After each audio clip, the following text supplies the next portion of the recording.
কলকাতার পক্ষ থেকে আমি রুদ্রদীপ ভট্টাচার্য নেক্সট একটা ক্লাসে আমরা চলে এসেছি। আজকে আমরা যে বিষয়টা নিয়ে পড়ব সেটা হলো জুডিশিয়ারি বা বিচার ব্যবস্থা।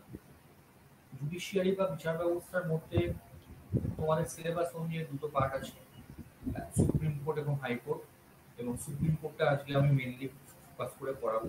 এবং সুপ্রিম কোর্ট হাইকোর্টের পাশাপাশি বিচার বিভাগীয় সমীক্ষা, সক্রিয়তা, মানে এখন আমরা যে জুডিশিয়াল অ্যাক্টিভিজম দেখতে পাই সেই বিষয়টা নিয়েও আমরা আলোচনা করব। সুপ্রিম কোর্টের গঠন। সুপ্রিম কোর্টের গঠন আমরা জানি, আমি এখানে একটু ডিটেলসেই তোমাদের জন্য লিখেছি। সুপ্রিম কোর্টের বিচারপতির সংখ্যা কত হবে সেটা একটা নির্দিষ্ট আছে। এবং একটা কথা প্রথমেই বলে রাখি যে ভারতবর্ষের ক্ষেত্রে কিন্তু সুপ্রিম কোর্ট সব থেকে উঁচু আদালত। এবং আমাদের ভারতবর্ষে অখণ্ড বিচার ব্যবস্থা আমরা দেখতে পাই। অখণ্ড বিচার ব্যবস্থা কেন? অখণ্ড বিচার ব্যবস্থা একটাই মাত্র কারণে দেখতে পাওয়া যায়, সেটা হলো হচ্ছে যে এখানে কিন্তু প্রত্যেকটা অঙ্গরাজ্যে কোনো রকম ভাবেই সুপ্রিম কোর্ট নেই, হাইকোর্ট আছে। এবং এখানে যেহেতু যুক্তরাষ্ট্রীয় ব্যবস্থা আছে তা সত্ত্বেও আমরা বলতে পারি অঙ্গরাজ্যগুলোর কিন্তু সেই অনুযায়ী স্বাধিকার নেই। এবং সেখানে হাইকোর্ট আছে। হাইকোর্ট সবাই তোমরা জানো যে সুপ্রিম কোর্ট থেকে নিচে অবস্থান করে, এছাড়া তো লোয়ার কোর্ট আরো আছে। এবং সব থেকে বড় কথা হচ্ছে যে ভারতবর্ষে যে যুক্তরাষ্ট্রীয় বিচার বিভাগ আমরা দেখতে পাই, সেখানে কিন্তু সুপ্রিম কোর্ট এক এবং অবিচ্ছেদ্য অংশ এবং অখণ্ড বিচার ব্যবস্থা। সুপ্রিম কোর্ট যা বলবে প্রত্যেকটা অঙ্গরাজ্যের ক্ষেত্রে সেই কথা কিন্তু সমানভাবে প্রযোজ্য, এবং কেন্দ্রশাসিত অঞ্চলের ক্ষেত্রে। আবার অন্যদিকে যদি আমরা দেখি মার্কিন যুক্তরাষ্ট্রের ক্ষেত্রে, মার্কিন যুক্তরাষ্ট্রের ক্ষেত্রেও আমরা কিন্তু দেখব সেখানে কিন্তু আদর্শ যুক্তরাষ্ট্রীয় ব্যবস্থা আমরা দেখতে পাই। আদর্শ কেন? আদর্শ এই একটাই মাত্র কারণে, সেটা হচ্ছে সেখানে কিন্তু প্রত্যেকটা অঙ্গরাজ্যে আলাদা আলাদা ভাবে সুপ্রিম কোর্ট আছে। মার্কিন যুক্তরাষ্ট্রে 50টি অঙ্গরাজ্য আছে এবং সেই 50টি অঙ্গরাজ্যে কিন্তু সুপ্রিম কোর্টের অবস্থান। এবং সেখানে প্রত্যেকটা সেই জন্য অঙ্গরাজ্যের জন্য আলাদা আলাদা আলাদা আমরা নিয়ম কিন্তু দেখতে পাই। কিন্তু পৃথিবীর সব থেকে শক্তিশালী সুপ্রিম কোর্ট অবশ্যই ভারতের সুপ্রিম কোর্ট নয়, সেটা কিন্তু মার্কিন যুক্তরাষ্ট্রের সুপ্রিম কোর্ট। আর কেন সেই বিষয় কিন্তু আমরা পরে আলোচনা আমরা করব। প্রথমেই আগে আমরা বলে রাখি সুপ্রিম কোর্টের বিচারপতির সংখ্যা কত হবে তা নির্ধারণের ভার সংবিধান কিন্তু পার্লামেন্টের হাতে দিয়েছে। এবং মূল সংবিধানের 124 নম্বর ধারা অনুসারে পার্লামেন্ট আইন করে কিন্তু সুপ্রিম কোর্টের বিচারপতির সংখ্যা বৃদ্ধি না করে ততদিন পর্যন্ত সুপ্রিম কোর্ট সেই সময় অবধি একজন প্রধান বিচারপতি এবং 7 জন অন্যান্য বিচারপতি নিয়ে গঠিত হতো। 1986 সালে সেই আইনটাকে আবার সংশোধন করে পার্লামেন্ট 26 জন অন্যান্য বিচারপতি এবং একজন প্রধান বিচারপতিকে নিয়ে সুপ্রিম কোর্ট গঠিত হয়। এবং 2011 সালের প্রণীত আইন অনুযায়ী তোমার দেখা যায় একজন প্রধান বিচারপতি এবং সর্বাধিক 30 জন অন্যান্য বিচারপতি নিয়ে টোটাল 31 জন বিচারপতিকে নিয়ে ভারতের সুপ্রিম কোর্ট গঠন করার কথা বলা আছে। যদিও এই 31-এর জায়গায় 32, 33 বা 34 এই সংখ্যাটা হতেই কিন্তু পারে, কিন্তু একজন প্রধান বিচারপতি অবশ্যই থাকবে। এবং সব থেকে বড় কথা সুপ্রিম কোর্টের বিচারপতিদের নিয়োগের ক্ষেত্রে কিন্তু একটা এমনিতে কলেজিয়াম থাকে, এবং সেই কলেজিয়ামের মধ্য দিয়ে সুপ্রিম কোর্টের বিচারপতিদের কিন্তু নিয়োগ করা হয়। আমরা যেমন সুপ্রিম কোর্টের বিচারপতিদের নিয়োগ করতে গিয়ে ভোট দিতে পারি, এটা সম্পূর্ণ আলাদা একটা কিন্তু প্রসেস।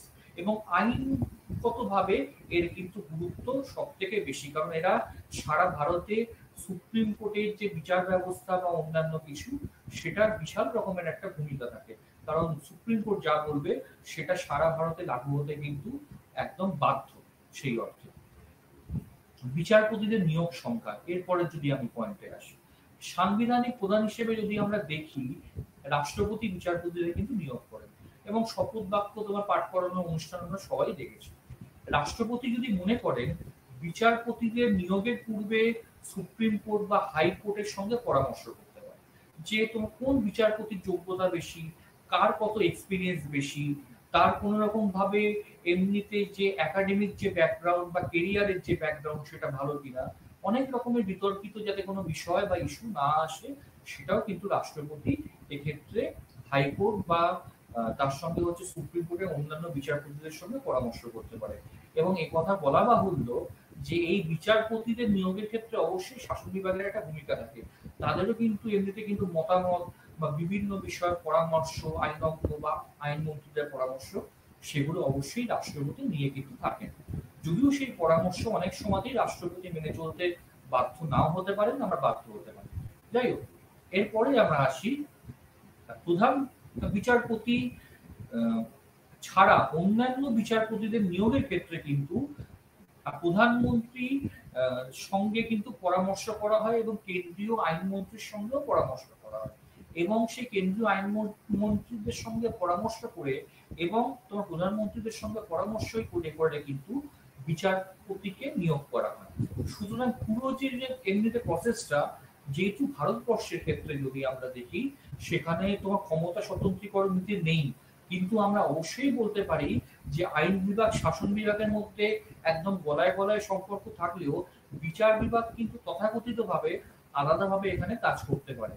এবং অনেকটা কিন্তু মার্কিন যুক্তরাষ্ট্রের ন্যায় এখানে বিচার বিভাগের স্বাতন্ত্রতা এবং স্বাধীনতা ভারতবর্ষের শাসন বিভাগের ক্ষেত্রে, আইন বিভাগের ক্ষেত্রে এবং অবশ্যই বিচার বিভাগের ক্ষেত্রে এবং সমগ্র সমাজ এবং রাষ্ট্রের মধ্যে তার কিন্তু এমনিতে এমনিতে কিন্তু আমরা দেখতে পাই যে তার একটা প্রভাব কিন্তু পড়েছে। এবং সব থেকে বড় বিষয় হচ্ছে যে বিভিন্ন সময়তে আমরা দেখতে পাই সুপ্রিম কোর্টের এই যে তোমার পরামর্শগুলো, সেগুলো বিভিন্ন সময় আইন বিভাগ শাসন বিভাগের মধ্যে একটা সুদূর প্রসারী প্রভাব কিন্তু ফেলতে দিতে পারে। নেক্সট আমি এবার স্লাইডে আসি বিচারপতিদের কার্যকাল এবং হচ্ছে পদচ্যুতি। বিচারপতিদের কার্যকাল এবং পদচ্যুতির মধ্যে প্রথমেই বলতে হয় যে সুপ্রিম কোর্টের একজন বিচারপতি 65 বছর বয়স পর্যন্ত কিন্তু ক্ষমতায় থাকতে পারে। বিচারপতি কার্যকালের মেয়াদ শেষ হওয়ার আগে তিনি তিনি তোমার যদি স্বেচ্ছায় পদত্যাগ করেন, তাহলে কিন্তু অথবা সংসদের ক্ষেত্রে কিন্তু প্রস্তাব অনুযায়ী সেখানে কিন্তু রাষ্ট্রপতি তাকে ইমপিচমেন্ট পদ্ধতির মধ্য দিয়ে পদচ্যুত করতে পারে। ইমপিচমেন্ট মানে আমরা রাষ্ট্রপতির ক্ষেত্রেও এই কথাটা দেখেছি, ইমপিচমেন্ট মানে অপসারণ করা।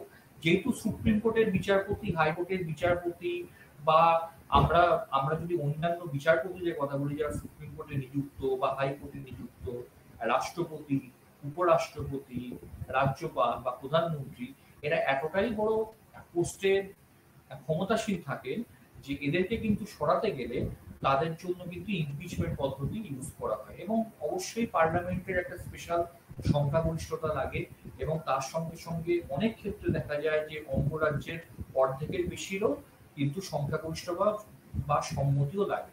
সুতরাং এটা একটা সুদূর প্রসারী এমনিতে প্রসেস। ইজিলি কিন্তু যে কোনো বিচারপতিকে আজকে যদি ইচ্ছে না করে তাকে ক্ষমতা থেকে সরিয়ে দেওয়া যায় না, কারণ তাদের সম্মান রেসপেক্ট অনেক বেশি এবং তাদের পদের গুরুত্ব অনেক বেশি। অতি সাম্প্রতিক কালে সৌমিত্র সেন বলে একজন কিন্তু বিচারককে, তাকে এরকম করে কিন্তু ইমপিচমেন্ট পার্লামেন্ট থেকে করা হয় এবং তার ইমপিচমেন্ট প্রস্তাবটা পাস হয়ে যাওয়ার পরে বিভিন্ন রকম ভাবে তার এগেনস্টে দুর্নীতির অভিযোগ ছিল বা বিভিন্ন রকম সদর পোষণের অভিযোগ ছিল, সেই জন্য তাকে সরিয়ে দেওয়া হয়। এবং যদি দেখা যায় সেটার উদাহরণও আমি এক্ষুনি দিলাম, এবং অসদাচরণ বা উৎকোচ গ্রহণের অভিযোগ সংক্রান্ত কোনো প্রস্তাব পার্লামেন্টের উভয় পক্ষে উপস্থিত হলে এবং ভোটদানকারী সদস্যদের দুই তৃতীয়াংশের দ্বারা পাশ হয় ও প্রত্যেক পক্ষের মোট সদস্যদের সংখ্যাগরিষ্ঠ দ্বারা সমর্থিত হলে প্রস্তাবটি পাশ হয়। অর্থাৎ এটা কিন্তু সংবিধান সংশোধনের যে তৃতীয় যে পদ্ধতি, সেই পদ্ধতির মধ্যে পড়ে। আমরা জানি আমাদের দেশে যে ভারতীয় সংবিধান আছে, সেই সংবিধানে কিন্তু মোট সব মিলিয়ে 3টি সংশোধন পদ্ধতি আছে, যার জন্য কিন্তু আমরা সংবিধানকে বলতে পারি যে এটি হচ্ছে আংশিক সুপরিবর্তনীয়, আংশিক দুষ্পরিবর্তনীয় সংবিধান। দুষ্পরিবর্তনীয়তার মধ্যে সুপ্রিম কোর্টের বিচারপতি বা হাইকোর্টের বিচারপতিদের পদত্যাগ সংক্রান্ত বিষয়টি পড়ে। এবং এখানে অলরেডি প্রসিডিউরটা আমি এক্ষুনি তোমাদের মেনশন করলাম, যেখানে কিনা শুধুমাত্র যে প্রত্যেক পক্ষে সংখ্যাগরিষ্ঠতা সদস্যদের দিয়েই পাশ করাতে হবে তাই নয়, উপস্থিত এবং ভোটদানকারী সদস্যদের 2/3 দ্বারা সমর্থন হলে তারপরে সেটা রাষ্ট্রপতির কাছে কিন্তু পাঠানো যায়। সুতরাং এটা অপেক্ষাকৃত জটিল পদ্ধতির মধ্যেই পড়ে। রাষ্ট্রপতি যদি প্রস্তাব অনুযায়ী সংশ্লিষ্ট বিচারপতিকে পদচ্যুত করে থাকে তাহলে ভালো, আর সেরাম ক্ষেত্রে তিনি তার নিজের কিন্তু বিচার ব্যবস্থা বা তার যে কোনো বোধ বুদ্ধি দিয়ে তিনি কিন্তু কাজ করতে পারেন। অবসর গ্রহণের পর কোনো বিচারপতি কিন্তু ভারতের কোনো আদালতে আর ওকালতি করতে কোনো রকম ভাবেই পারেন না, কারণ প্রত্যেকটা পদ সাংবিধানিক পদ, এবং সাংবিধানিক পদ হওয়ার জন্যই কিন্তু এখানে একবার যদি সরকারি চাকরি থেকে অবসর নিয়ে নেওয়া হয়, তারপর আর সেখানে কিন্তু তিনি অন্য কোনো পদে আর তোমার যেতে নিতে পারেন না। এবং বিচারপতিদের নিরপেক্ষতা বজায় রাখার জন্যই সংবিধানে এই কিন্তু ব্যবস্থা গৃহীত হয়েছে। আমাদের দেশে শাসন বিভাগের নিরপেক্ষতা নিয়ে, আইন বিভাগের নিরপেক্ষতা নিয়ে নানা সময় প্রশ্ন উঠলেও বিচার বিভাগের নিরপেক্ষতা নিয়ে কিন্তু কোনোরকম ভাবেই প্রশ্ন ওঠে না, তাদের কিন্তু নিরপেক্ষতা প্রশ্নাতীত। যদিও বিভিন্ন সময়তে দেখা যায় যে নিরপেক্ষতা নিয়ে বা কিছু আইনের কোনো রকম জাজমেন্ট নিয়ে বা কোনো বিচার নিয়ে নানা সময়তে বিতর্ক দেখা যায়, এমনিতে যায়, তা সত্ত্বেও আমরা সব মিলিয়ে বলতে পারি বিচারপতিদের কিন্তু কার্যকাল সব মিলিয়ে সেই অর্থে যদি আমরা দেখি অনেকটাই কিন্তু এখানে নিরপেক্ষভাবে সেটার কাজ করতে পারে। এবং নিরপেক্ষতা আছে বলেই কিন্তু ভারতীয় সংবিধান টিকে আছে, এবং সাধারণ মানুষের আস্থা সেটাও কিন্তু বিচার বিভাগের উপরে টিকে আছে। বিভিন্ন সময়তে দেখা যায় যে কোনো রকম ভাবে সাধারণ মানুষের যদি কোনো জায়গাতে বঞ্চনার শিকার হয় বা কিছু হয়, সে কিন্তু সবসময় কোর্টের দ্বারস্থ হয়। এবং সাম্প্রতিক সময়তেও আমরা তোমার দেখতে নিতে পাচ্ছি যে বিভিন্ন অঙ্গরাজ্যের রাজনীতির ক্ষেত্রে হাইকোর্ট গুলো কিন্তু দুর্নীতির ক্ষেত্রে খুব অ্যাক্টিভলি কিন্তু কাজ করছে। এছাড়া সুপ্রিম কোর্টের ভূমিকা নতুন করে বলার কিছুই নেই। বিভিন্ন রকম বিতর্কিত মামলায় সে কিন্তু একদম নিজস্ব যে সংবিধান অনুযায়ী তার সঙ্গে ভোট বিবেচনা অনুযায়ী সে বিভিন্ন সময় তার কিন্তু এমনিতে মতামত দিচ্ছে। সাম্প্রতিক কালে যদি আমরা যেটা অনগোয়িং যে কেসটা চলছে জ্ঞানবাপী মসজিদ কাশী বিশ্বনাথ মন্দিরের পাশে, সেটা নিয়েও কিন্তু সুপ্রিম কোর্ট যথেষ্ট পরিমাণে ইতিবাচক ভাবেই রায় দিয়েছে। এবং সাম্প্রদায়িক সম্প্রীতি যাতে নষ্ট না হয় সেই জন্য কিন্তু সুপ্রিম কোর্টের একটা নিজস্ব দায়বদ্ধতা আছে। সুতরাং কোর্টের যে যতই লিমিটেশন থাক, সংবিধানের দ্বারা বন্দিবদ্ধ থাক না কেন, যতই আইনের দ্বারা বন্দিবদ্ধ হোক না কেন, সুপ্রিম কোর্ট কিন্তু নিজেই তোমার নিজেকে শক্তিশালী করে চলেছে। এবং সেটা যত দিন গেছে এই ৭০-৭৫ বছর স্বাধীনতার পরে সুপ্রিম কোর্টের ৪৭-৪৮ সালে যে ভূমিকা ছিল, এখন ২০২২ সালে দাঁড়িয়ে তার কিন্তু ভূমিকা আগের থেকে অবশ্যই অনেক বেশি হয়েছে। এবং সেই বেশি হওয়ার জন্যই আমরা দেখতে পাই বিভিন্ন সময়তে সুপ্রিম কোর্টের ক্ষেত্রে আমরা জুডিশিয়াল অ্যাক্টিভিজম বা বিচার বিভাগীয় সক্রিয়তা দেখতে পাই। অর্থাৎ আগের থেকে অনেক বেশি সক্রিয়, শপথ প্রণোদিত হয়ে অনেক ক্ষেত্রে মামলা করছে, যে বিষয়ে সুপ্রিম কোর্টে ঢোকার কথা নয় সেই বিষয়ের মধ্যেও কিন্তু সুপ্রিম কোর্ট নিজের কিন্তু মতামত দিচ্ছে। এবং সেটাই হওয়া উচিত। সুপ্রিম কোর্টের এখতিয়ারের বাইরের বিষয়গুলো এখন সাধারণত কোর্টের সামনে আসছে, এবং অনেক কিছুই এখন তোমার মিডিয়া ট্রায়াল চলে বা তোমার এমনিতে পাবলিক ট্রায়াল চলে। সবকিছু নিরপেক্ষতার ক্ষেত্রে বা সবকিছুকে সরিয়ে রেখে সুপ্রিম কোর্ট কিন্তু নিজের যে স্বাতন্ত্র্য বা বিচার বোধ সেটা কিন্তু একদম আলাদাভাবে ফুটিয়ে তুলেছে। এবং আমরা ভারতবাসী হিসেবে খুবই লাকি যে সুপ্রিম কোর্টের বিচারপতিদের জন্য বা সুপ্রিম কোর্টের জন্য আজকে সবার কিন্তু আস্থা কোর্টের উপরে বজায় আছে। এবং আমরা এখানে আমরা একটা কথা বলে রাখতে পারি যে আমরা যদি ভালোভাবে দেখি যে ব্রিটেনের মতো দেশ যারা প্রায় ২০০ বছর আমাদের দেশে শাসন করে গেছে, তাদের দেশের বিচার ব্যবস্থাও কিন্তু আমাদের মতো এত উন্নত বা এতটা বেশি শক্তিশালী নয়। তাদের দেশে যে কোনো লোকসভা আছে তারাই বিচার বিভাগের কাজ করে, মানে উচ্চকক্ষ। সেই তুলনায় দেখতে গেলে যথেষ্ট স্বাতন্ত্র্যতার সঙ্গে সুপ্রিম কোর্ট গত ৭০-৭৫ বছর ধরে যথেষ্ট রকম নিরপেক্ষভাবে এবং সাফল্যের সঙ্গে সে কিন্তু কাজ করে চলেছে। এবং সুপ্রিম কোর্টের ভূমিকা নিয়ে সবাই কিন্তু যথেষ্ট পরিমাণে ইতিবাচক একটি বার্তাই আমাদের কাছে দেয়। এবং যে কোনো দুর্নীতিগ্রস্ত নেতা, ব্যক্তি, ইনস্টিটিউশন, বিদেশি বা দেশীয় সবাই কিন্তু সুপ্রিম কোর্টের এখতিয়ারের মধ্যে পড়ে। সুতরাং সংবিধানের ব্যাখ্যাকর্তা রক্ষা কবচ তো বটেই, তার সঙ্গে তার বিভিন্ন বিষয় তার যে এমনিতে ব্যাখ্যা, সেগুলো যত দিন গেছে ততই কিন্তু আরো সুপ্রিম কোর্টের এমনিতে এমনিতে দেখতে গেলে আরো বেশি ভূমিকা তার থেকে বৃদ্ধি পেয়েছে। নেক্সট আমি স্লাইডে আসি, বিচারপতিদের বেতন এবং ভাতা। পার্লামেন্ট ২০০৯ সালে একটা আইন কিন্তু প্রণয়ন করেছিল, এবং সেখানে বিচারপতিদের বেতন এবং ভাতা নিয়ে সংবিধানের দ্বিতীয় তফসিল বা সেকেন্ড শিডিউলে উল্লেখ করা আছে। সুপ্রিম কোর্টের বিচারপতিদের মাসিক কিন্তু ২,৮০,০০০ টাকা, এবং অন্যান্য বিচারপতিরা 2.5 লক্ষ টাকা বেতন পেয়ে থাকে। এর সঙ্গে অন্যান্য সুযোগ সুবিধা কিন্তু যোগ হয় এবং বিচারপতিদের বেতন ও ভাতা ভারতের সঞ্চিত তহবিল থেকে যে ফান্ড আছে সেখান থেকে কিন্তু এই সুযোগ সুবিধা বা বেতন তাদেরকে কিন্তু প্রদান এমনিতে করা হয়। এবং আমাদের যারা যারা তোমার ভারতবর্ষের পার্লামেন্টের যারা সাংসদ আছে তাদেরও কিন্তু অনুরূপভাবে এই ফান্ড থেকেই টাকা দেওয়া হয়। এছাড়া বিচারপতিরা অন্যান্য ভাতা এবং সুযোগ সুবিধা কিন্তু ভোগ করে থাকে। বিচারপতিদের কোনো যোগ্যতা অবশ্যই বেশি এবং বিচারপতিদের সুপ্রিম কোর্টের বিচারপতিরা মানে খুবই যোগ্য না হলে তাদের সুপ্রিম কোর্টের বিচারপতিদের হিসেবে কিন্তু নিয়োগ করা হয় না। প্রথম যে শর্তটি আমাদের ভারতীয় সংবিধান দিয়েছে সেটি হলো যে যে কোনো একজন বিচারপতিকে সুপ্রিম কোর্টের বিচারক হিসেবে নিযুক্ত হতে গেলে তাকে অবশ্যই ভারতীয় নাগরিক হতে হবে এবং দ্বিতীয়ত কমপক্ষে 5 বছর কোনো হাইকোর্টের বিচারপতি হিসেবে কাজের অভিজ্ঞতা থাকতে হবে অথবা 10 বছর অ্যাডভোকেট হিসেবে কাজের অভিজ্ঞতা থাকতে হবে এবং তিনি রাষ্ট্রপতির মতে একজন বিশিষ্ট আইনজ্ঞ হবেন, অর্থাৎ যে কিনা আইনের প্রত্যেকটা লুপহোলস খুব ভালো করে বুঝবে, আইনের প্রত্যেকটা ফাঁক বুঝবে, আইনের প্রত্যেকটা দিক খুব ভালোভাবে তার কাছে কিন্তু একদম পুরো কণ্ঠস্থ থাকবে, খুব অভিজ্ঞতা সম্পন্ন ব্যক্তি। পরিষ্কার বিষয় হচ্ছে এটাই, সেরকম ব্যক্তিকেই কিন্তু বিচারপতি হিসেবে সুপ্রিম কোর্টের বিচারপতি হিসেবে নিয়োগ করা হয়। এরপরে আমি মেন যে পার্টে চলে আসছি সেটা হলো সুপ্রিম কোর্টের ক্ষমতা এবং কার্যাবলী। সুপ্রিম কোর্টের ক্ষমতা এবং কার্যাবলী অবশ্যই বেশি এবং সুপ্রিম কোর্ট যেহেতু বিচার ব্যবস্থায় সুপ্রিম কোর্ট কিন্তু ডুয়াল রোল বা দ্বৈত ভূমিকা পালন করে থাকে। একদিকে সেই জন্য সুপ্রিম কোর্টকে অনেক গুরুত্বপূর্ণ কাজ সম্পাদন করতে হয়। সে কিন্তু শুধুমাত্র সংবিধানের ব্যাখ্যা এবং শুধুমাত্র অভিভাবক নয়, তার সঙ্গে তাকে হাজার হাজার কেস, কোটি কোটি কেস তাকে কিন্তু বিভিন্ন সমাজে সামাল দিতে হচ্ছে।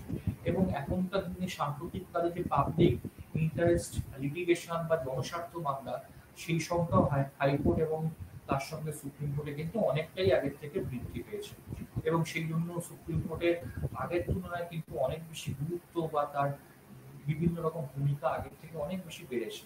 সুপ্রিম কোর্টের কর্মক্ষেত্রে মূলত 4টি এলাকা আছে এবং তোমার 4টি এলাকা মানে এখানে কিন্তু কোনো এরিয়া নয়, এখানে হচ্ছে জুরিসডিকশনের কথা আমি বলছি। এই এলাকাগুলোর মধ্যে সুপ্রিম কোর্ট তার কিন্তু যাবতীয় কাজকর্ম সম্পাদন করে। এটা তো একদম পরিষ্কার বিষয় যে সুপ্রিম কোর্ট কিন্তু ভারতীয় উপমহাদেশের মধ্যেই তার ক্ষমতা সীমাবদ্ধ থাকবে। কোনো বিদেশি রাষ্ট্রের ক্ষেত্রে সুপ্রিম কোর্ট কিন্তু কোনো রকম ভাবে কোনো আইন প্রণয়ন করতে পারে না বা সেই সম্পর্কে কোনো রকম জাজমেন্ট দিতে পারে না। এবং সেই এলাকাগুলি কি, যে এলাকাগুলোর ক্ষেত্রে আমরা সুপ্রিম কোর্টের গঠন এবং কার্যাবলী দেখি, ফার্স্টেরটা হচ্ছে মূল এলাকা, যাকে আমরা অরিজিনাল জুরিসডিকশন বলি। তারপরে হচ্ছে আপিল এলাকা, যাকে অ্যাপিলেট জুরিসডিকশন বলা হয়। তারপরে হচ্ছে পরামর্শদান এলাকা, অ্যাডভাইসারি জুরিসডিকশন এবং আদেশ, নির্দেশ ও লেখ জারি করার ক্ষমতা। মানে বিভিন্ন বিষয়ে যেসব রিট, সেই বিষয়ে তার কিন্তু একটা এমনিতে পাওয়ার আছে।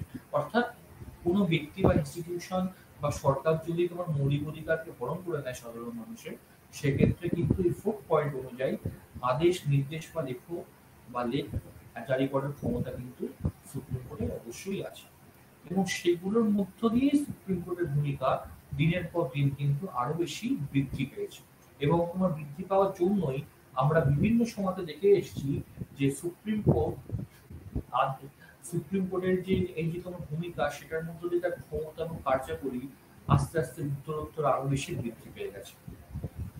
এরপর আমরা আসছি মেন বিষয়ের ব্যাখ্যায়।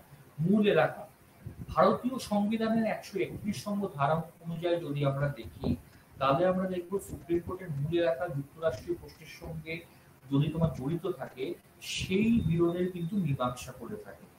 এমন কোনো তোমার প্রশ্ন যেখানে সরকার সরাসরি ভাবে যুক্ত থাকে, সরকার মানে এখানে ভারত সরকার বা রাষ্ট্র, এবং সেটার উপরে বৈধ অধিকারের অস্তিত্ব এবং প্রসার নির্ভর করে, এবং সেই যে বিরোধগুলো কিরকম টাইপের হতে পারে, সাধারণভাবে দেখা যায় 3 রকমের বিরোধ হতে পারে।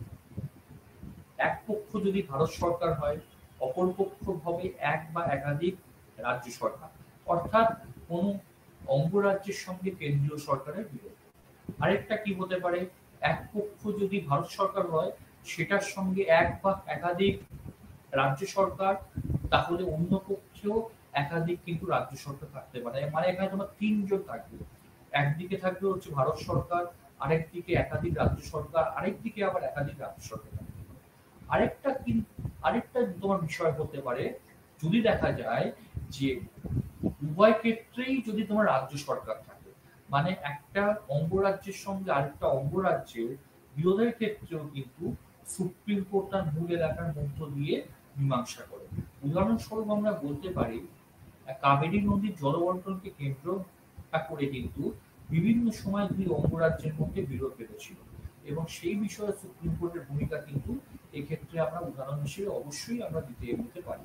আবার যদি দেখা যায় দিল্লিতে যে দূষণ হচ্ছে, সেই নিয়ে হরিয়ানাতে বিভিন্ন সময় ফসলকে পোড়ানোর জন্য এমনিতে দায়ী করা হয়, সেই ক্ষেত্রেও কিন্তু সুপ্রিম কোর্ট বা দেখতে গেলে পরিবেশ আদালতের ভূমিকাও কিন্তু গুরুত্বপূর্ণ। সুতরাং অঙ্গরাজ্যের মধ্যে বিরোধটা খুবই কমন, এবং বিভিন্ন রকম ভাবে দেখতে গেলে অঙ্গরাজ্য ছাড়াও কেন্দ্রীয় সরকারের সঙ্গে কোনো ব্যক্তি বা কোনো ইনস্টিটিউশন কিংবা অঙ্গরাজ্যের বিভিন্ন রকমের কিন্তু দেখতে গেলে তোমার মামলা হয়েছে। উদাহরণস্বরূপ আমরা ব্যক্তি মামলার ক্ষেত্রে কেশবানন্দ ভারতী মামলার কথা বলতে পারি। কেশবানন্দ ভারতী যে মামলা, সেটার সঙ্গে ভারত সরকারের মামলা, এবং কেশবানন্দ ভারতী মামলার মধ্য দিয়ে এটা কিন্তু প্রমাণ হয় যে, বা এটাকে তোমার একদম এস্টাবলিশ করা হয় যে সংবিধানের মূল অংশের পরিবর্তন কখনোই কিন্তু পার্লামেন্ট বা ভারত সরকার কিন্তু করতে কোনোভাবেই কিন্তু পারে না। মূল অংশ মানে বেসিক্স যে তোমার স্ট্রাকচার গুলো থাকে, ক্ষমতা স্বতন্ত্রীকরণ নীতি নেই, কিংবা হচ্ছে সংবিধানে যে মৌলিক অধিকার আছে, সংবিধান সংশোধন সংক্রান্ত বিষয়, ধর্ম নিরপেক্ষতা, এইসব বেসিক ব্যাপারগুলো যেগুলোকে আমরা কিন্তু কাঠামো বলি। একটা যে কোনো সংবিধান বা একটা রাষ্ট্রের একটা কাঠামো থাকে, সেই যদি কোনো কাঠামোটাকে ইচ্ছে মতো কোনো ভারত সরকার বা কোনো পার্লামেন্ট তার যেহেতু আইন প্রণয়নের ক্ষমতা আছে বলে চেঞ্জ করতে শুরু করে, যেটা এক সময় 70-এর দশকে আমরা ইন্দিরা গান্ধীর সময় দেখেছিলাম, যেই জন্য তাকে বিভিন্ন সময় অটোক্রেটিক শাসক বলা হয়, এবং সেই জন্যই দেখা গেছে এক বা একাধিক সময়তে কিন্তু সুপ্রিম কোর্ট নিজের ক্ষমতাকে বৃদ্ধি করে পার্লামেন্টের ক্ষমতাকে খর্ব করে দিয়েছে। অর্থাৎ আজকে কিন্তু ভারত সরকার বা শাসন বিভাগেরও হাত পা বাঁধা, তার সঙ্গে কিন্তু পার্লামেন্টেরও হাত পা বাঁধা। তারা কিন্তু যেরকম ইচ্ছে সেরকম আইন কিন্তু প্রণয়ন করতে পারবে না। তাদেরকে সব সময়তে বিভিন্ন সময় সম্পূর্ণভাবে সুপ্রিম কোর্টের জাজমেন্টের মধ্য দিয়ে যেতে হবে। আর এখনকার দিনে সোশ্যাল মিডিয়ার যুগে এত বেশি, যেখানে প্রেস এবং মিডিয়া অ্যাক্টিভ, মানুষ খুবই কনসার্ন বিভিন্ন বিষয় নিয়ে, মানুষ খুব সজাগ, সেখানে তো যে কোনো রকম ভাবে অনৈতিক আইন পাশ করা যে কোনো সরকারের পক্ষে সে যত শক্তিশালী হোক না কেন, তার পক্ষে যথেষ্ট পরিমাণে কিন্তু দুষ্কর, এবং সেই জন্যই সুপ্রিম কোর্টের ভূমিকা আরো বেশি বৃদ্ধি পেয়েছে। এছাড়া এখানে আরেকটা বিষয়ও বলার আছে, এক বা একাধিক মাল্টিন্যাশনাল কোম্পানি যারা ভারতবর্ষে এসে কাজ করছে, যেমন আমরা ফেসবুকের কথা বলতে পারি, গুগল, টুইটার বা অন্যান্য অনেক কোম্পানি, সেই সব কোম্পানিগুলো নিজেদের কিন্তু আইন আছে, সেই আইনগুলো কিন্তু বিদেশের আইন, তাদেরকেও কিন্তু ভারতবর্ষে কিছু কিছু টার্মস অ্যান্ড কন্ডিশন মেনে তাদের কিন্তু কাজ করতে হবে। এবং একাধিক সময় তো দেখা গেছে এই বিদেশি কোম্পানিগুলোর সঙ্গে, ফেসবুকের সঙ্গে, গুগলের সঙ্গে বিভিন্ন সময় কিন্তু তাদের এই যে কোনো গোপনীয়তা রক্ষার প্রশ্নে সুপ্রিম কোর্ট বিভিন্ন রকমের ঐতিহাসিক জাজমেন্টও দিয়েছে, এবং তোমার তাদেরকে কন্ট্রোল করার জন্য নানা রকমের বিচার বিভাগীয় সমীক্ষা বা রায় তারা কিন্তু সুপ্রিম কোর্ট দিয়েছে। এবং সংবিধানের ৭১-এর ১ নম্বর ধারা অনুসারে যদি আমরা দেখি, সুপ্রিম কোর্টের মূল এলাকা রাষ্ট্রপতি এবং উপরাষ্ট্রপতির নির্বাচনকে কেন্দ্র করে কোন রকম বিরোধ সৃষ্টি হলে তার মীমাংসা করতে পারে। অর্থাৎ যেহেতু রাষ্ট্রপতি এবং উপরাষ্ট্রপতি এতটাই গুরুত্বপূর্ণ পদে যারা থাকে, তাদের মধ্যে যদি কোন রকম ভাবে নির্বাচন নিয়ে বা ক্ষমতায় থাকা নিয়ে কোন রকম অসুবিধার সৃষ্টি হয় বা ভুল বোঝাবুঝি হয় বা বিরোধ হয়, সেক্ষেত্রেও কিন্তু মূল এলাকার মধ্যেই অংশটি পড়ে, মূল এলাকা অনুযায়ী সে কিন্তু সেটা বিচার করতে পারে। তাহলে আমরা কি দেখলাম, ভারত সরকারের সঙ্গে এক বা একাধিক অঙ্গরাজ্য, আবার যদি অন্যদিকে দেখি এক পক্ষ ভারত সরকার, আরেকদিকে এক বা একাধিক অঙ্গরাজ্য, এবং তোমার তার সঙ্গে অন্য পক্ষ একাধিক অঙ্গরাজ্য থাকতে তোমার পারে, তাদের মধ্যেও যদি কোনো অসুবিধে হয় বা তাদের মধ্যে যদি সংবিধানের ব্যাখ্যা সংক্রান্ত ক্ষেত্রে কোনো রকম ভাবে দেখা যায় যে অসুবিধে হচ্ছে, সেক্ষেত্রেও সেটা মূল এলাকার মধ্যে এবং তার সব থেকে বড় কথা হচ্ছে এক বা একাধিক রাজ্য সরকারের সঙ্গেও বিরোধ বাড়তে পারে, সেক্ষেত্রেও সেটা মূল এলাকার মধ্যে কিন্তু বিচার বিশ্লেষণ করে সুপ্রিম কোর্ট নিজে, এটাকেই কিন্তু বলা হয় অরিজিনাল জুরিসডিকশন। 131 নম্বর ধারায় এই অরিজিনাল জুরিসডিকশনের বিষয়ে কিন্তু মেনশন আছে। এবার আমরা চলে আসছি নেক্সট স্লাইড। আপিল এলাকা বা অ্যাপিলেট জুরিসডিকশন, যে কোনো রাজ্যে হাইকোর্টের রায় বা ডিক্রির বিরুদ্ধে সুপ্রিম কোর্টে আপিল কিন্তু করা যায়। অর্থাৎ হাইকোর্ট থেকে যে রায় দেওয়া যায়, এবং আমরা একাধিক ক্ষেত্রে তোমার পশ্চিমবঙ্গ সরকারের ক্ষেত্রে দেখছি অনেক কিন্তু মামলায় যেগুলো কিনা পশ্চিমবঙ্গ সরকারের ফেভারে যাচ্ছে না, তারা যদি ইচ্ছে করে সেগুলোকে নিয়ে কিন্তু হাইকোর্টের থেকে নিয়ে সেই মামলাটিকে সুপ্রিম কোর্টে আপিল এলাকায় সে কিন্তু মামলা করতেই পারে। এবং একাধিক অঙ্গরাজ্য বিভিন্ন ক্ষেত্রে কেন্দ্রীয় সরকারের এগেনস্টে বা বিভিন্ন রকম বিষয়ে কিন্তু সুপ্রিম কোর্টের আপিল এলাকার মধ্যে মামলা করা যায়। ফার্স্ট বিষয়টা কি, সুপ্রিম কোর্টের আপিল এলাকার মধ্যে কোন অংশটা পড়ে, সেই অর্থে যদি আমরা দেখি সুপ্রিম কোর্টের কিন্তু আপিল এলাকার মধ্যে অবশ্যই পড়ে হচ্ছে বিভিন্ন সমাধান। যদি আমরা দেখি সুপ্রিম কোর্টের আপিল এলাকার মধ্যে সংবিধানের ব্যাখ্যা সংক্রান্ত ক্ষেত্রে আপিল এলাকা সাধারণত পড়ে। সংবিধানের 132-এর 1 নম্বর ধারা অনুসারে দেওয়ানি, ফৌজদারি কিংবা যে কোনো মামলার ব্যাখ্যা প্রসঙ্গে হাইকোর্ট যদি এই মর্মে একটি সার্টিফিকেট দেয় যে সেখানে সংবিধানের ব্যাখ্যা সংক্রান্ত কোনো বিষয় জড়িত আছে বা বিষয়, সেই ক্ষেত্রে কিন্তু বিষয়টাই সুপ্রিম কোর্টে আপিল করা যায়। অর্থাৎ সংবিধানের কোন রকম ব্যাখ্যা সংক্রান্ত বিষয়, অর্থাৎ সংবিধানের গুরুত্বপূর্ণ যদি কোনো প্রশ্ন থাকে, সংবিধান মানে দেশের সর্বোচ্চ আইন, যাকে কিন্তু কেন্দ্র করে সবকিছুই তোমার ঘটছে, সংবিধানকে নিয়ে যদি কোনো প্রশ্ন ওঠে এতটাই বড় এবং গুরুত্বপূর্ণ বিষয় বলে সেগুলোর ক্ষেত্রে কিন্তু দেওয়ানি, ফৌজদারি বা যে কোনো মামলার ব্যাখ্যার ক্ষেত্রে কিন্তু হাইকোর্ট এই মর্মে সার্টিফিকেট দিতে পারে যে না, এই বিষয়টা নিয়ে সুপ্রিম কোর্টে আপিল করা যেতে পারে, সকল কিন্তু সেটা আপিল করা যায়। বি কি, বি নাম্বার হচ্ছে দেওয়ানি সংক্রান্ত আপিল। সংবিধানের 133-এর 1 নম্বর ধারা অনুযায়ী যদি আমরা দেখি যে কোনো রকম দেওয়ানি মামলার ক্ষেত্রে হাইকোর্টের রায় বা আদেশের বিরুদ্ধে সুপ্রিম কোর্টে আপিল কিন্তু করা যায়। দেওয়ানি মামলা বিভিন্ন রকমের হয়। দেওয়ানি মামলা মানে এমনি তো জমি সংক্রান্ত মামলা, যেমন যে হুগলিতে যে সিঙ্গুরে যে জমি সংক্রান্ত মামলা ছিল, যেখানে তোমার টাটাদের ন্যানো কোম্পানি হওয়ার কথা ছিল, সেই সংক্রান্ত মামলাও কিন্তু সুপ্রিম কোর্টে গেছে এবং সুপ্রিম কোর্টের আদেশ অনুযায়ী কিন্তু প্রায় সম্পূর্ণ জমিটাই অনিচ্ছুক কৃষকদেরকে ফিরিয়ে দিতে হয়েছে। সুতরাং এগুলো হচ্ছে দেওয়ানি এমনিতে মামলার মধ্যে পড়ে। এছাড়া ফৌজদারি মামলা থাকে, খুনের বিষয় হলে বা কোনো ফৌজদারি অপরাধ যদি হয় সেগুলোর ক্ষেত্রেও যদি আমরা দেখি, ফৌজদারি মামলার ক্ষেত্রে হাইকোর্টের রায় বিরুদ্ধে কিন্তু সুপ্রিম কোর্টে আপিল সেক্ষেত্রে করা যায়। যদি কোনো রকম ভাবে দুর্নীতিগ্রস্ত কোনো বিষয় থাকে, দুর্নীতির কোনো যদি খোঁজ পাওয়া যায়, সেই মামলাও কিন্তু সুপ্রিম কোর্টে সহজেই তোমার চলে যায়।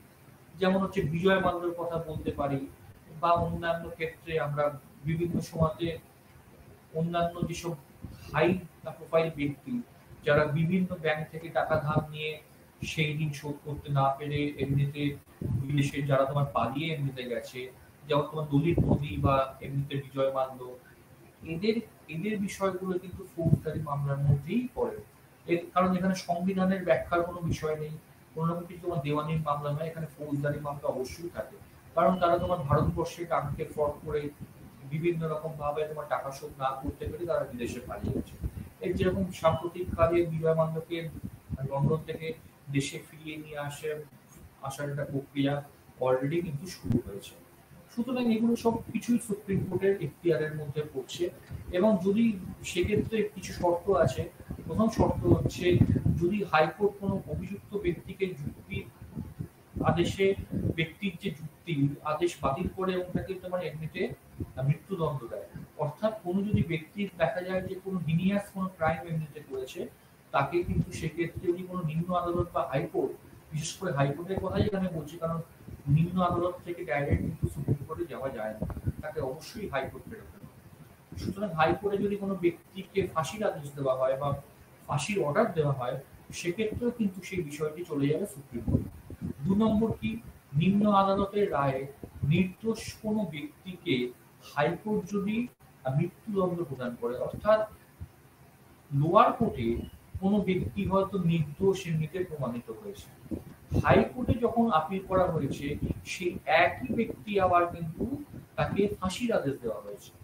এরকম যখন একটা এতটা বেশি প্যারাডক্স দেখা যায় বিচার ব্যবস্থার ক্ষেত্রে, সেই সংক্রান্ত ক্ষেত্রেও অনেক সময় সুপ্রিম কোর্টে কিন্তু আপিল করা যায়, আপিল করার অপশন আছে। থার্ড কি, যদি কোনো মামলা সুপ্রিম কোর্টে আপিল যোগ্য এই মর্মে হাইকোর্ট নিজে থেকে কোনো সার্টিফিকেট প্রদান করে, সেটাও কিন্তু সেই ক্ষেত্রেও কিন্তু সুপ্রিম কোর্টে বিভিন্ন সময়তে এমনিতে আপিল করা যায়। অর্থাৎ ১৩৪-এর ২ নম্বর ধারা অনুযায়ী হাইকোর্ট যদি নিজেই বোঝে যে বিষয়টার সঙ্গে তোমার সুপ্রিম কোর্টের আপিলযোগ্য কোনো বিষয় এমনিতে জড়িত আছে, সেক্ষেত্রেও কিন্তু তাকে ১৩৪-এর ২ নম্বর ধারা অনুসারে তাকে কিন্তু সার্টিফিকেট দিতে হবে যে তুমি সুপ্রিম কোর্টে আপিল কিন্তু করতে এমনিতে পারো। এইভাবেই কিন্তু জিনিসটা হয়। এরপরে হচ্ছে ডি নাম্বার কি, বিশেষ অনুমতির মাধ্যমে আপিল। অনেক সময়তে কিন্তু তোমার দেখা যায় যে এমনিতে বিশেষ অনুমতির মধ্য দিয়ে কিন্তু আপিল এমনিতে করা যায়। সংবিধানের ১৩৬-এর ১ নম্বর ধারা অনুসারে যদি আমরা দেখি, কোনো আদালত বা ট্রাইব্যুনালের রায় বা আদেশের বিরুদ্ধে আপিল করার বিশেষ অনুমতি সুপ্রিম কোর্ট কিন্তু নিজেই প্রদান করতে পারে। অনেক সময়তে দেখা যায় কোনো রকম সামরিক আদালত কোনো রায় দিয়েছে, সেটার ক্ষেত্রেও কিন্তু অনেক সময়তে সুপ্রিম কোর্টের যে যেমন ভূমিকা অনেক বেড়ে গেছে, সেই ক্ষেত্রেও কিন্তু বিভিন্ন রকম যে স্পেশাল আদালতগুলো আছে, যেমন সিবিআই এর আদালত, কিংবা তোমার লোক আদালত, কিংবা হচ্ছে পরিবেশের আদালত, এগুলোর ক্ষেত্রে কিন্তু আপিল করার অধিকার বা স্পেশাল যে অনুমতি, সেটা ১৩৬-এর ১ নম্বর ধারা অনুযায়ী সুপ্রিম কোর্ট কিন্তু দিতে পারে। এবং সেটা অনেক সময়তে দেখা যায় বিভিন্ন রকম ভাবে ব্যাখ্যা সংক্রান্ত প্রশ্ন জড়িয়ে থাকে, এবং সেই ব্যাখ্যা সংক্রান্ত প্রশ্ন জড়িয়ে থাকে বলেই আপিল এলাকার মধ্যে সেই বিশেষ অনুমতি সূত্রে আপিলের ব্যবস্থা করে সুপ্রিম কোর্ট। তাহলে আমরা কি দেখতে পেলাম, আপিল এলাকার মধ্যে সংবিধানের ব্যাখ্যা সংক্রান্ত আপিল, দেওয়ানি আপিল, ফৌজদারি আপিল, বিশেষ অনুমতি সূত্রে আপিল। অর্থাৎ সংবিধানের ব্যাখ্যা নিয়ে প্রশ্ন উঠতে পারে, তুমি সেক্ষেত্রে সুপ্রিম কোর্টে যেতেই কিন্তু পারো। দেওয়ানি মামলার প্রশ্নে, যেমন হচ্ছে কোনো জমি বা সম্পত্তি সংক্রান্ত মামলা, সেগুলোর ক্ষেত্রেও কিন্তু অনেক সময়তে সুপ্রিম কোর্টে আপিল এমনিতে করা যায়। ফৌজদারি আপিলের ক্ষেত্রেও দেখা যায় বিভিন্ন সময়তে নিম্ন আদালতে কোনো ব্যক্তিকে হয়তো ফাঁসির আদেশ দেওয়া হয়েছে, কিংবা কোনো ব্যক্তি নির্দোষ ছিল তাকে হাইকোর্টে ফাঁসির আদেশ দেওয়া হয়েছে, তেমন কোনো ব্যক্তি, সবাইকারই কিন্তু মৌলিক অধিকার আছে, সে যে কোনো সময়তে সুপ্রিম কোর্টে সে কিন্তু আপিল করতে পারে। একজন সেলিব্রিটির যে এমনিতে ভূমিকা থাকে, সাধারণ মানুষের ভূমিকাও সেম থাকে। আইনের চোখে সবাই কিন্তু ভারতবর্ষের সমান। আমাদের দেশে রুল অফ ল আমরা দেখতে কিন্তু পাই। যদিও এটা নিয়ে অনেক বিতর্ক আছে যে আইনের চোখে সমতা কি সবসময়তেই শেষ কথা, যদি আর্থিক সমতা বা সামাজিক সমতা না থাকে, আইনের সমতার কিন্তু কোনো গুরুত্ব নেই। এইভাবে বিষয়গুলো হয়। মূল এলাকার কথা আমি এর আগে বললাম, আপিল এলাকা হলো। এবার আমি নেক্সট স্লাইড সেটা চলে আসছি। এরপরে আমরা আসছি আরেকটা গুরুত্বপূর্ণ জুরিসডিকশনের ক্ষেত্রে, সেটা হচ্ছে পরামর্শদানের রায়। সংবিধানের ১৩৩-এর ১ নম্বর ধারায় উল্লেখ করা হয়েছে, সর্বজনীন ভাবে গুরুত্ব রয়েছে এমন কোনো আইন বা তথ্য সংক্রান্ত প্রশ্ন রাষ্ট্রপতি সুপ্রিম কোর্টের পরামর্শ চাইতে পারে। অর্থাৎ ১৪৩ নম্বর ধারা অনুযায়ী যেগুলো খুব গুরুত্বপূর্ণ বিষয় দিয়ে কিন্তু রাষ্ট্রপতি সুপ্রিম কোর্টের কাছে বিভিন্ন সময়তে কিন্তু এমনিতে পরামর্শ চাইতে পারেন, এবং যে পরামর্শ চান সেই কিন্তু পরামর্শ অনুসারে সুপ্রিম কোর্ট অবশ্যই রাষ্ট্রপতিকে কিন্তু এমনিতে বিভিন্ন বিষয়েতে এমনিতে পরামর্শ দিতে পারে। সুপ্রিম কোর্টের অভিমত অনুযায়ী সরকার কিন্তু সেক্ষেত্রে কাজ করতে বাধ্য থাকে। এবং সংবিধানে সব থেকে তোমার বড় বিষয় হচ্ছে, সংবিধানের ১৪৩-এর ২ নম্বর ধারা অনুযায়ী সংবিধান চালু হওয়ার আগে সম্পাদিত কোনো সন্ধি চুক্তি অঙ্গীকারপত্র যা আজ পর্যন্ত বলবৎ আছে সেই বিষয়ে কোনো বিরোধ দেখা দিলে রাষ্ট্রপতি সুপ্রিম কোর্টের কাছে কিন্তু পরামর্শ চাইতে পারে। এবং অতি সাম্প্রতিককালে আমরা দেখতে পেয়েছি সিডিশন ল বা সিডিশন অ্যাক্ট, অর্থাৎ তোমার যেখানে তোমার দেশদ্রোহ আইনের কথা আমরা বলতে পারি, সাম্প্রতিককালে ১২৪ নম্বর ধারা, যেটা সুপ্রিম কোর্ট কিন্তু একদম ঐতিহাসিক রায় দিয়ে প্রায় সব মিলিয়ে দেখতে গেলে এটা ১৬০-৭০ বছরের পুরনো একটা ব্রিটিশ আইন, সেই আইনটাকে কিন্তু বাতিল করা বা আরেকবার পুনর্বিবেচনার কথা কিন্তু কেন্দ্রীয় সরকারকে বলেছে। এবং তোমার দেশদ্রোহ আইনের যাতে এত বেশি অপব্যবহার হচ্ছে সেই নিয়ে অ্যাডভোকেট জেনারেল অলরেডি সুপ্রিম কোর্টের কাছে কিন্তু ক্যাবিনেট দিয়েছে বা সেখানে বলেছে অলরেডি অপব্যবহার হচ্ছে। সুতরাং কেন্দ্রীয় সরকারের প্রতিনিধি যদি বলে যে কেন্দ্রীয় সরকারের কোনো আইন বা সংবিধানের ১২৪ নম্বর ধারা নিয়ে অপব্যবহার শুরু হয়েছে, সেই ক্ষেত্রেও কিন্তু তোমার দেখা গেছে অতি সাম্প্রতিককালে সুপ্রিম কোর্টে বেশি দিন নয়, হয়তো ২ সপ্তাহ আগে আর কি এখানে তোমার তোমার বিচারটা তোমার সুপ্রিম কোর্ট থেকে দিয়েছে। সেই বিচারটা কিন্তু এমনিতে তোমার বলা হয়েছে যে এই যে তোমার দেশদ্রোহ আইনের রদ করার কথা বলা হয়েছে। সুতরাং বিভিন্ন সময় তো ঐতিহাসিক রায়ও দিয়েছে, কিন্তু শরীরে শুধুমাত্র চূড়ামাত্র অনেক ছোট ছোট অনেক বিষয়ের মধ্যে সুপ্রিম কোর্ট বা আইনের যে বিভিন্ন রকম বিষয়গুলো আরো বেশি করে ঢুকে গেছে। ফলে এত ইজিলি আমরা বলতে পারি না যে ব্রিটিশ আইন মানেই সেটা নিয়ে সুপ্রিম কোর্টে কোনো এখতিয়ার নেই। সুপ্রিম কোর্টের সব কটা আইনের বিষয়ে এখতিয়ার আছে। সংবিধান যদি এখতিয়ার থাকে, ব্রিটিশ সময়কার আইনের উপরেও সুপ্রিম কোর্টের এখতিয়ার থাকে। সেই জন্য তোমরা উদাহরণ হিসেবে ১২৪ নম্বর ধারার কথা বলতেই কিন্তু পারো। এবং তোমরা দেখতে পেলে ৩৭০ নম্বর ধারা, যেটা নিয়ে সিনেমাও হয়েছে এবং বিভিন্ন সময় একাধিক ভাবে কিন্তু সারা বিশ্ব জুড়ে বিতর্ক ছিল। ইউনাইটেড নেশনস অব্দি বিতর্ক উড়িয়েছে। ৩৭০ নম্বর ধারাতে জম্মু কাশ্মীরের জন্য যে স্পেশাল স্ট্যাটাস ছিল সেটাও কিন্তু সরিয়ে দেওয়া হয়েছে। এবং সরিয়ে দেওয়ার একমাত্র কারণ হচ্ছে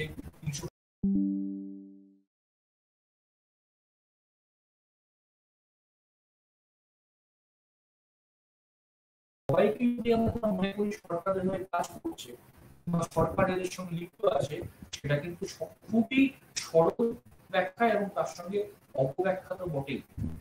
এবং সেজন্যই দেখা যায় সুপ্রিম কোর্টের কিন্তু ভূমিকা পরামর্শ দানের ক্ষেত্রে আগের থেকে অনেক বেশি বিচ্ছিন্ন পেয়েছে। এবং বিভিন্ন সময় রাষ্ট্রপতি বিভিন্ন সময় পরামর্শ দিলেও সেই পরামর্শ মেনে চলতে কিন্তু রাষ্ট্রপতি বাধ্য থাকেন না। এরপরে আমি নেক্সট আরেকটা ক্ষমতার মধ্যে চলে আসছি সুপ্রিম কোর্টের ক্ষেত্রে।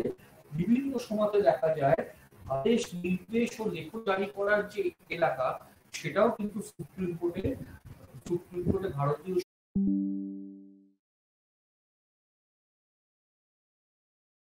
সুরক্ষা, বাক স্বাধীনতা, সম্পত্তির অধিকার একসময় মৌলিক অধিকার ছিল, সে এখন আইনগত অধিকারে পরিণত হয়েছে। সুতরাং এছাড়া শিক্ষার যে অধিকার আছে, ৬ থেকে ১৪ বছর বয়স অবধি সবাইকার যে শিক্ষার অধিকার, এই যে তোমার গুরুত্বপূর্ণ বিষয়, ধর্মীয় স্বাধীনতার অধিকার, এগুলো এতটাই বেশি কি বলবো গুরুত্ব যে এগুলোর ক্ষেত্রে সুপ্রিম কোর্টের ভূমিকা তো বেশি হবেই। সেই জন্যই ৩২ নম্বর ধারা অনুসারে যদি আমরা দেখি, নাগরিক মৌলিক অধিকারগুলি পূর্ণ হলে ৩২-এর সঙ্গে ২২৬ নম্বর ধারা আমরা উল্লেখ করতে পারি, যেখানে দেখা যায় নাগরিক অধিকারগুলো পূর্ণ হলে কিন্তু সেগুলোর কিন্তু প্রতিকারের জন্য সুপ্রিম কোর্টের কাছে আপিল কিন্তু করা যায়। এবং সুপ্রিম কোর্টের কাছে আপিল করলে তার এমনিতে তোমার ব্যাখ্যা কি হয়, ব্যাখ্যাগুলোকে এমনিতে পুনঃপ্রতিষ্ঠার জন্য সে বিভিন্ন রকমের রিট সে সুপ্রিম কোর্ট থেকে জারি করতে পারে। সবচেয়ে বড় বিষয় হচ্ছে হাইকোর্টেরও কিন্তু অনুরূপ সেম একদম ক্ষমতা আছে। কারণ অঙ্গরাজ্যের ক্ষেত্রে হাইকোর্টই শেষ কথা, সারা ভারতবর্ষের ক্ষেত্রে সুপ্রিম কোর্টই শেষ কথা। সেই জন্য দুজনেরই সেম ক্ষমতা আছে। এক্ষেত্রে কি কি ক্ষমতাগুলো বা রিট যেগুলোকে তোমার এমনিতে তোমার জারি করার ক্ষমতা আছে, ১ নম্বরে আছে বন্দি প্রত্যক্ষীকরণ, হেভিয়াস কর্পাস, খুবই গুরুত্বপূর্ণ।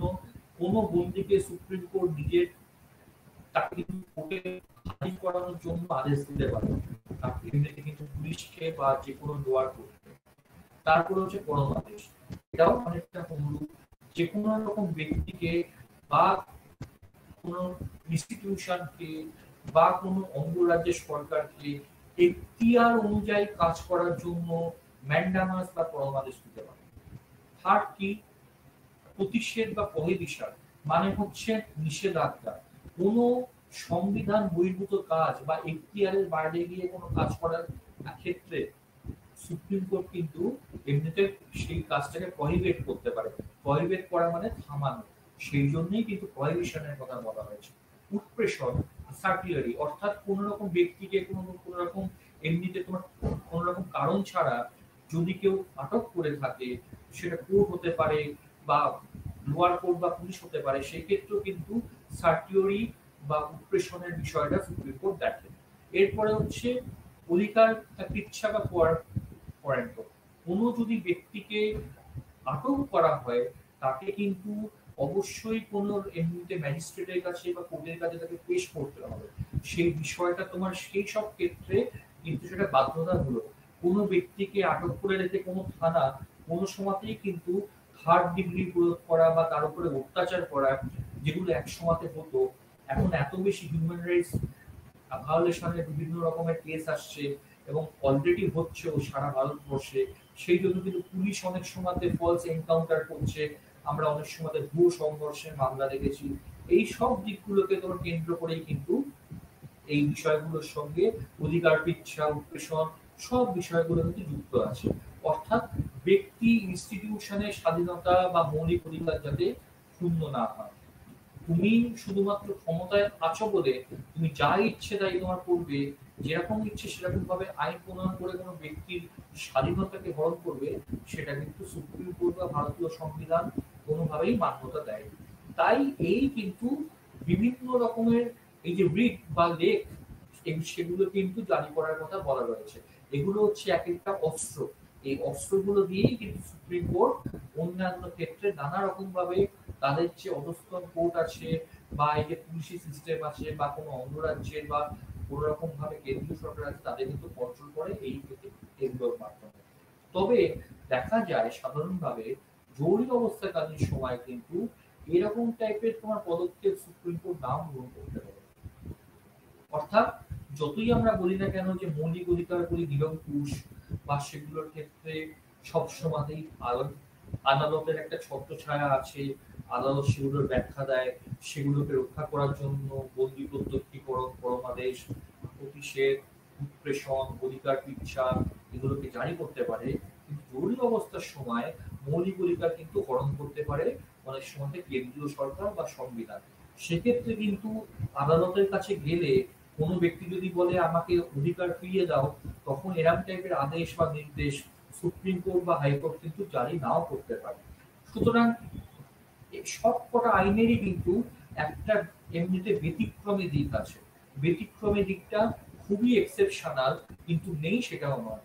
সব কটা আইনের ক্ষেত্রে কিছু তার সীমাবদ্ধতা আছে, রুলস অ্যান্ড রেগুলেশন আছে, যার মধ্য দিয়েই তারা কিন্তু সামনের দিকে এগোয়। এরপরে আমরা কি আমরা দেখছি, এরপরে আমরা যদি আমরা দেখি বিভিন্ন সময়তে উপরিক্ত যেসব এমনি কারণগুলো আমরা আলোচনা করলাম, সুপ্রিম কোর্টের ক্ষমতা এবং কার্যাবলী গুরু দায়িত্ব পালনের পাশাপাশি অন্যান্য যেসব দায়িত্ব সুপ্রিম কোর্ট পালন করে, সেগুলো হলো 1 নম্বর 129 নম্বর ধারা অনুযায়ী অভিলেখ অভিলেখ আদালত বা কোর্ট অফ রেকর্ড হিসেবে দায়িত্ব পালন করে। অর্থাৎ বিভিন্ন সরকারি নথি, দলিল, অনেক সময়তে হলফনামা, নানা জিনিসপত্র কিন্তু রেকর্ডস সবসময় কোর্টের কাছে থাকে এবং একাধিক হিস্টোরিক্যাল রেকর্ডস তো কোর্টের কাছে আছে, যেগুলো অনেক সময়তে ফৌজদারি মামলা, দেওয়ানি মামলা বা অন্যান্য মামলার ক্ষেত্রে কিন্তু যথেষ্ট রকম ভাবে কাজে লাগে। এবং এই যে ডিজিটালাইজেশনের যুগেও এই যে কোড অফ রেকর্ডস কিন্তু খুবই গুরুত্বপূর্ণ, যার মধ্য দিয়ে অর্থাৎ সুপ্রিম কোর্ট বা হাইকোর্টে কিন্তু কাগজ শেষ কথা হবে। যত রকমের প্রমাণপত্র কিন্তু কাগজ, প্রমাণপত্র কিন্তু শুধুমাত্র সাক্ষী নয়। এই যে বিভিন্ন রকমের রেকর্ডস বা কাগজ, সেগুলোকে কিন্তু সংগৃহীত করে রাখার দায়িত্ব সুপ্রিম কোর্টের থাকে। 2 নম্বরে আসি আমি, সুপ্রিম কোর্ট নিজের অবমাননার জন্য অবমাননাকারীকে শাস্তি প্রদান করতে পারে। 142-এর 2 নম্বর ধারা। অর্থাৎ যদি তোমার দেখা যায় কোনো ব্যক্তি আদালত অবমাননা এমনিতে করেছে, সেক্ষেত্রেও কিন্তু সেই ব্যক্তিকে তোমার শাস্তি প্রদানের কিন্তু ব্যবস্থা করতে পারে সুপ্রিম কোর্ট। নিজের দেওয়া রায় বা সিদ্ধান্তে পুনর্বিবেচনা করতে পারে। এমন হতেই পারে যে বিভিন্ন সময়তে সুপ্রিম কোর্ট নিজে থেকে কোনো রায় তোমার দিয়েছে, কিন্তু সেটা নিয়ে পাবলিক রিপারকেশন হয়েছে, বা অনেক সময় দেখা যায় সেটা নিয়ে নানা রকম ভাবে বিভিন্ন জায়গা থেকে প্রতিরোধ হচ্ছে। সেরকম যদি কোনো রকম এমনিতে প্রশ্ন আসে, সেক্ষেত্রেও কিন্তু দেখা যায় সুপ্রিম কোর্ট সেই সব সিদ্ধান্তগুলোকে নানা রকম ভাবে কিন্তু এমনিতে কিন্তু পুনর্বিবেচনা করে থাকে, এবং সেই কিন্তু পুনর্বিবেচনার মধ্য দিয়ে বিভিন্ন সময়তে দেখা যায় সুপ্রিম কোর্ট তার যে আলাপ আলোচনা সেগুলো নিয়ে কিন্তু কাজ করে আসছে। এবং বিভিন্ন রায়ের ক্ষেত্রে পুনর্বিবেচনায় আমরা দেখতে পাই, যেমন আমরা তোমার দেখতে পেয়েছি একাধিক সময়তে বিভিন্ন রকম কেসের ক্ষেত্রে, যেমন তোমার বাবরি মসজিদ মামলা ক্ষেত্রে রায়দানের ক্ষেত্রে সুপ্রিম কোর্ট যথেষ্ট রকম ভাবে জুডিশিয়াল অ্যাক্টিভিজম দেখিয়েছে, এবং তার সঙ্গে একাধিক সময়তে নিজের দেওয়া তোমার রায় নিয়ে অনেক সময়তে পুনর্বিবেচনা করেছে। কারণ সময়ের সঙ্গে সঙ্গে সাধারণ মানুষের কিন্তু বক্তব্যকে সুপ্রিম কোর্ট সব সময় একটা গুরুত্ব দিয়ে আসে। এই যদি গুরুত্বটা না দেওয়া হয়, তাহলে কিন্তু সুপ্রিম কোর্টে কোনো রকম এমনিতে ব্যাখ্যা থাকতে পারে না।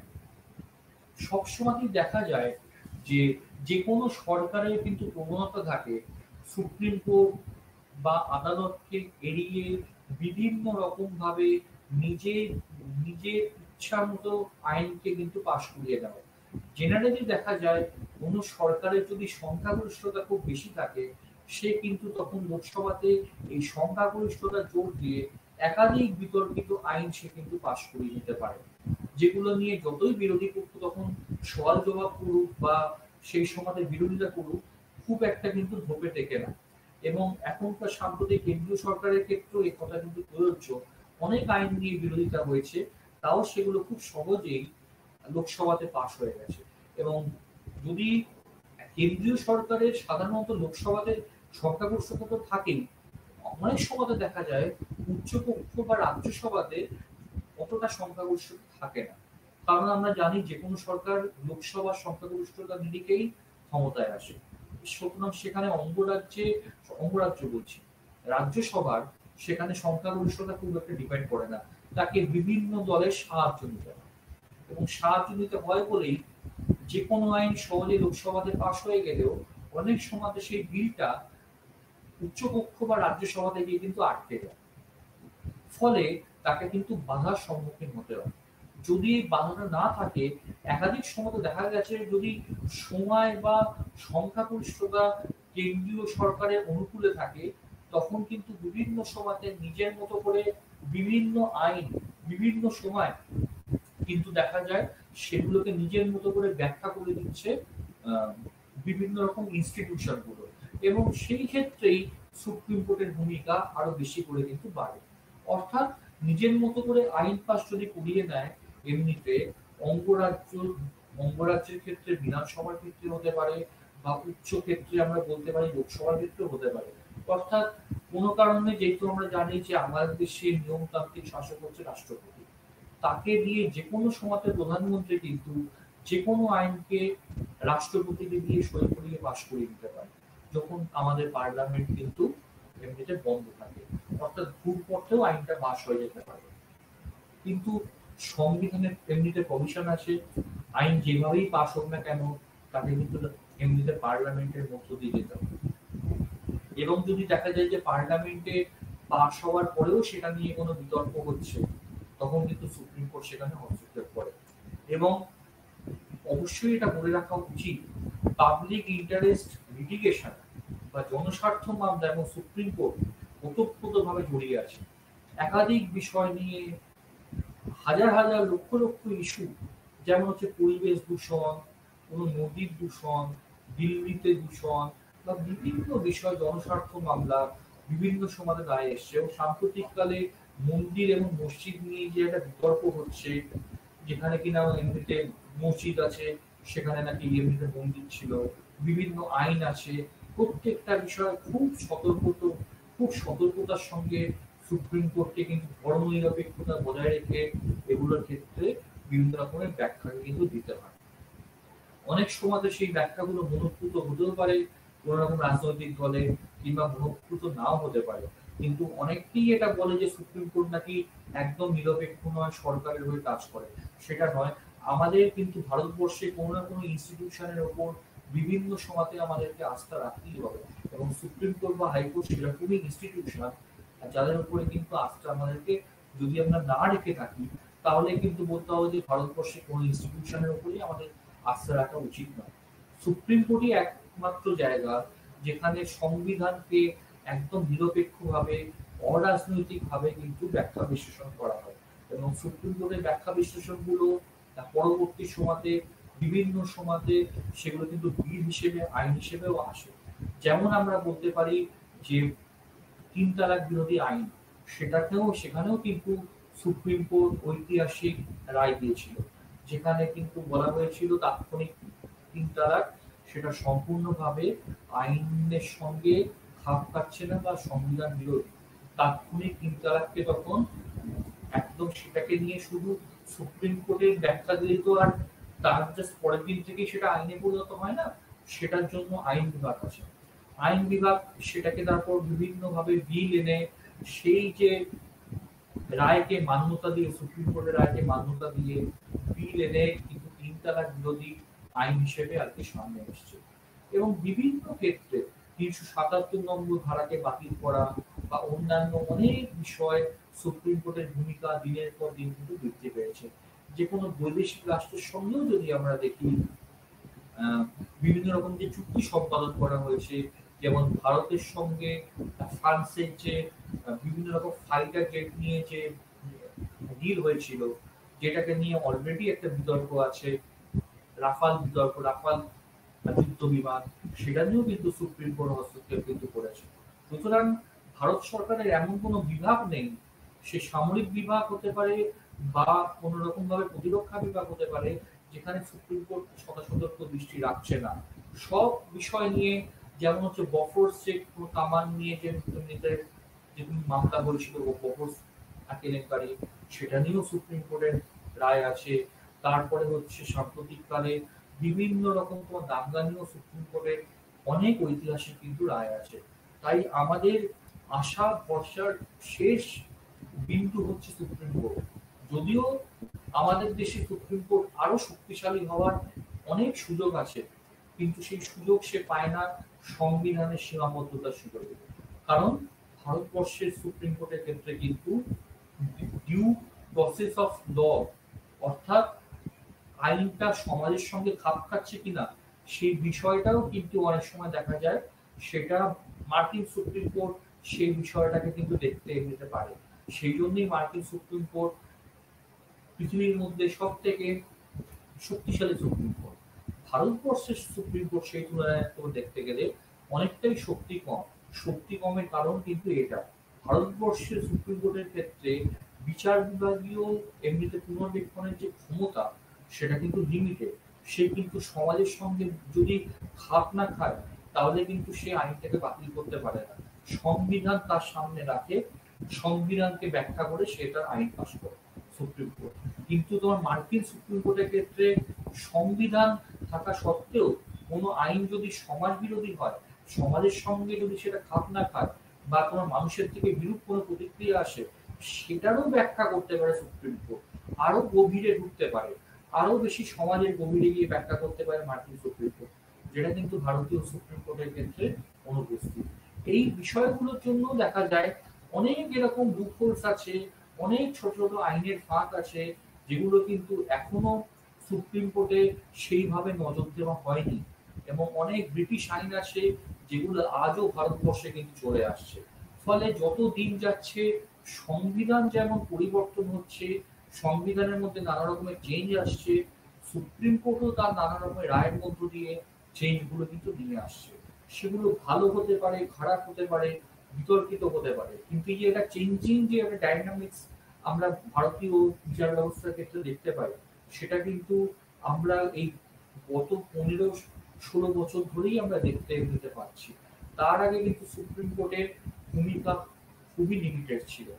যত সময় গেছে যত মানুষ আরো বেশি করে কনসার্ন হয়েছে, একটা সময়তে মানুষের অনেক লোক যারা ঘরে ঘরে টিভি অব্দি ছিল না, যারা কোনো বিষয় নিয়ে জানতে অব্দি পারতো না, এখন এই প্রিন্ট মিডিয়া বা টেলিমিডিয়ার যুগে আরো বেশি খবর মানুষের কাছে পৌঁছে যাচ্ছে। আগে যে বিষয়গুলো সহজেই কোর্ট কিন্তু ধামাচাপা দিয়ে দিত, কিংবা কোর্টের বাইরে যেগুলো সহজেই মীমাংসা হয়ে যেত, কিংবা যেগুলোকে নিয়ে অত বেশি পরিচয় হতো না, সেগুলো কিন্তু এখন পাবলিক ডোমেনে আসছে, মানুষের কাছে জনসমক্ষে আসছে। মানুষ সেগুলো নিয়ে কিন্তু বিভিন্ন রকমের ভাবে ব্যাখ্যা বিশ্লেষণ করছে, এবং এই ব্যাখ্যা বিশ্লেষণের মধ্য দিয়েই দেখা যাচ্ছে নানা রকম ভাবে কিন্তু সুপ্রিম কোর্ট তার যে এমনিতে এখতিয়ার বা জুরিসডিকশন আরো বেশি বাড়িয়েছে। শুধুমাত্র এখানে কিন্তু পাবলিক ইন্টারেস্ট লিটিগেশন বা জনস্বার্থ মামলা নয়, সে কিন্তু বিভিন্ন ভাবে অনেক ছোট্ট ছোট্ট বিষয় সরকারকে যেমন বিব্রত করছে, সরকারের বিভিন্ন সিদ্ধান্তকে আবার তুলেও কিন্তু করছে।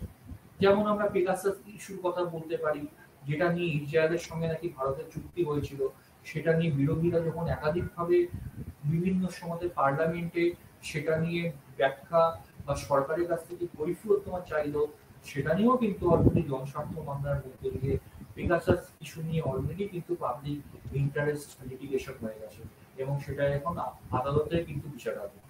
সুতরাং সব সময়তেই আমাদের মনে রাখতে হবে সুপ্রিম কোর্ট বা যে কোনো কোর্ট এমন একটি ইনস্টিটিউশন যে সব সময়তে চায় নিজের নিরপেক্ষতাকে কিন্তু বজায় রাখতে।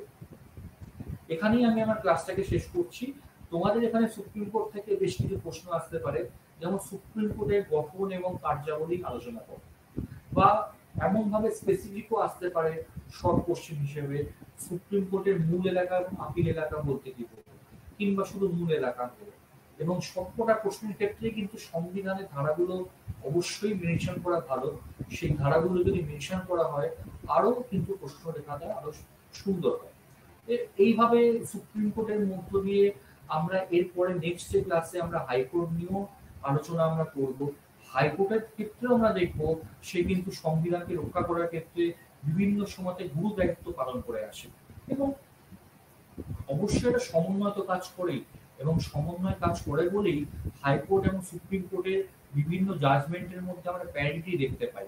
এবং অনেক সময়তে সুপ্রিম কোর্ট এরকমও বলতে পারে যে কোনো হাইকোর্টকে তার তোমার জাজমেন্ট দিতে গিয়ে তাকে বিরত থাকতে বলতে পারে। জ্ঞানব্যাপী যে মামলার ক্ষেত্রেই আমরা দেখলাম এলাহাবাদ হাইকোর্টকে কোনো রকম রায়দান দিতে বিরত থাকতে বলেছে সুপ্রিম কোর্ট, এবং সেই মামলা থেকে জেলা আদালতে কিন্তু ট্রান্সফার করা হয়েছে। এইভাবে কিন্তু পুরো বিষয়টা ভালো। ঠিক আছে, তাহলে আমি এখানেই তোমাদের ক্লাসটাকে শেষ করলাম। এরপরে যে নেক্সট যে ক্লাস, সেখানে আমরা হাইকোর্টের ক্ষমতা এবং কার্যাবলী নিয়ে আবার আলোচনা কিন্তু করব। ওকে, সবাইকে নমস্কার।